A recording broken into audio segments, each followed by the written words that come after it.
Yo, what's up, guys? In today's video, I'm going to be going over this trade recap that I took today. And yeah, so it was a break even trade. And I usually don't really break down break even trades because there's not much there. But I feel like in today's example, there's like a lot to learn from like the trade management and obviously the entry as well. But yeah, so like usual, let's start with what I saw going into the day. And although on the Nasdaq I've been obviously bullish for a while over here, we ended up opening like in damn, why am I saying that? We opening lower over here, and there was actually obviously a gap between these two candles. We started filling in the gap, so the candle was green, filling in the gap. And I was like, okay, that's probably a good sign that okay, we're gonna fill the gap and keep going lower, especially since we just took out very major liquidity over here. So I said, okay, obviously looking for long is obviously good, but since the candle just filled in the gap and was green going into the 9:30 open, I was open to taking shorts. So going into the time frame where I executed on, you could see this line represents the 9:30 open over here. So I start looking for trades when this candle opens. I could see, okay, we have definitely mitigation blocks over here, and we start breaking below this level here, like obviously a break of structure. Then on the next candle that which opens at 9:45, we end up going up all the way. So if you could imagine it, it was a green candle when I entered short over here. So on the way up, right when I hit this mitigation block, I entered. So there was no fair value gap yet, obviously, because the candle didn't close yet. But initially, if this didn't come all the way up to this mitigation block, I would have waited for a retest into that fair value gap. It ended up happening regardless, but I didn't want to miss the setup because this fair value gap could have completely closed and we could have just got the entrance based off this mitigation block here, which is where I actually entered. So entered there, my stops above the fair value gap and above the mitigation block. So it's a pretty good safe spot stop over here. And it's obviously not too big. It's actually pretty small of a stop right here, but it's pretty safe. So that was obviously pretty good going into the trade. So I enter here. Automatically, we go down directly and we go pretty low over here. Not yet to my take profit, but we go pretty low early on. And then we have an explosion up here. No homo, but we have an explosion all the way up to this fair value gap, and we use that as fuel to go lower one more time over here. We end up going lower again, and then this is where I started using my trade management, and I'm going to give you the reason why. So basically, at 12, New York sessions open and lunch macro starts. So the bulk of the volume of the day is over. So you want to assess, okay, what is the position, like what is the price action telling me right now? So we already said we put in the low during New York session and we start reversing back up. So that just shows to me, okay, there's like a likelihood that that was the low of the day that happened during the New York session where there's the most volatility. And there's not a very high chance. Well, there is still a good chance, but there's not as high of a chance that we start rolling and keep going lower over here and maybe even reaching previous day low.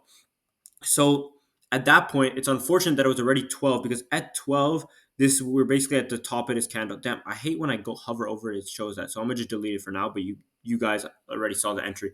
So obviously at 12 it's around here. So we're close to that entry time. We're already close like price action wise to that entry time. So what do? I move my stock to break even to cover all my costs because as you could see, we could still go up, right? We already had a big move down and now okay, we have to watch out what's happening in the day. And also in the daily time frame. We didn't really make that move too much lower over here. So now we're starting to go back up and we're still already having a green candle over here. So that just shows me, okay, we're still green going out of the New York session. It's a pretty decent chance that the day could just end up being a bullish day, especially since we're like rallying bullish all like for like the past months over here. So yeah, so at that point you have to know when to move your stop and cover your costs.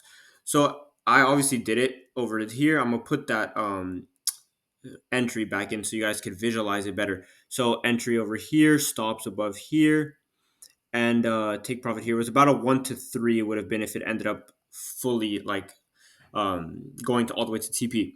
So yeah, so that stop obviously helped me a lot because we ended up going all the way here, and I would have got stopped out if I didn't move my stop to break even. So I'm pretty glad that I did that, of course. But yeah, so basically, what you should get from this video is time is very important when it comes to trading. If your position doesn't pan out in a certain amount of time, you have to start considering, okay, is it time to hold longer and it might roll over to the next day? Maybe we're so far down that we just trail our stop very close to the next order block to see, okay, if we disrespect this order block, then I don't want to be in the position anymore. But in this case, we were close to break even, so it's obviously logical for me to put the stops at break even. Yeah, so it saved me like about 1.5k, which is what I risked on this position, just doing that simple action of moving my stop over here. Um, Also, another thing, I didn't take partials at the Asia low, which you guys might see in certain videos. I do start taking partials over here. I'll go on a smaller time frame just so you could get a more clear depiction of what this low actually is. So on the 5 minute, it's more of a clear low over here, and it's obviously the low of Asia session. So yeah, that I could have taken profit there, but now, as I might have said in another video, I tried to let my position get a chance to take the full take profit without taking any partials. So I start really implementing my partials at 12. So like if at 12, which is again after New York session, so it's there's a reason why it's 12, right? So time based trading, right? So yeah, at 12, then I start putting my partials in if we didn't use the volatility of New York session to get all the way to our TP. Because then a lot of times it'll see like, okay, obviously New York session is the most volatile, so we'll just go all the way to my TP. And then, okay, well, I took a stupid partial here where it like in 5 minutes later it went to my full TP. So it's not a big deal, but it's just something I've been experimenting with. And I think over time it'll get me more profits. Obviously today it didn't really help because I could have took out half my position here and it would have been like almost a 1 to 2, I think a 1.8. Yeah, a 1.8 over here. But yeah, it is what it is. Like I wasn't gonna take it today because it's obviously not really a clear low as well. So I felt like there's a pretty good chance that if we're gonna move lower, we're gonna move all the way down here. But obviously I was wrong. But still, my trade management saved me. Keeping my head like level headed saved me. I didn't. If we're close to my break even, I didn't be like, oh no, let me get more space because I don't want to get out of this trade. No, I followed my rules. Right, that's the most important thing.